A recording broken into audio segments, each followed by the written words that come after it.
পৃথিবীতে যা কিছু হবে, পৃথিবীতে কিয়ামত হওয়ার আগ পর্যন্ত, পৃথিবীতে কিয়ামত হওয়ার আগ অবধি আপনি কখনো অন্যায়ের সাথে আপোষ করবেন না। আপনি কখনো অন্যায়ের সাথে সম্পৃক্ত হবেন না।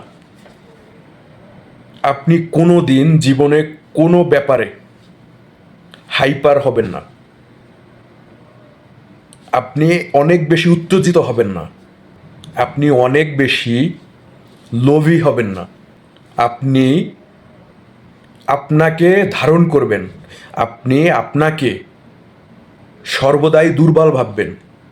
আপনি আপনাকে সর্বদাই একজন প্রকৃত মানুষ ভাববেন। আপনি ভাববেন আপনি আল্লাহ সুবহানাহু ওয়া তাআলাকে দেখেন আর নাই দেখেন, তিনি সর্বদাই আপনাকে তার নজরদারিতায় রাখতেছেন। আপনি এই মুহূর্তে এই দুনিয়ার মায়া যদি ত্যাগ করে চলে যান, আপনাকে সেই আল্লাহ সুবহানাহু ওয়া তাআলার কাছেই চলে যেতে হবে। তিনিই একমাত্র আপনার বিপদের সাথী, তিনিই একমাত্র আপনার সেই বিপদের সঙ্গী। ভুল করেও কোনো দিন আপনি কোনো ব্যাপারে মানুষের সাথে অনেক বেশি দুর্ব্যবহার করবেন না, যার কারণে মানুষ আপনাকে অভিশাপ দিবে, যার কারণে মানুষের থেকে আপনি বরদোয়া নেবেন, যার কারণে মানুষ আপনাকে ঘৃণা করবে। কখনো এই ব্যাপারগুলো আপনার চেঞ্জ থাকা অবধি করবেন না। আপনি অন্যায়ের সাথে কখনো আপোষ করবেন না। আপনি কখনো অন্যায়ের সাথে আপোষ করবেন না।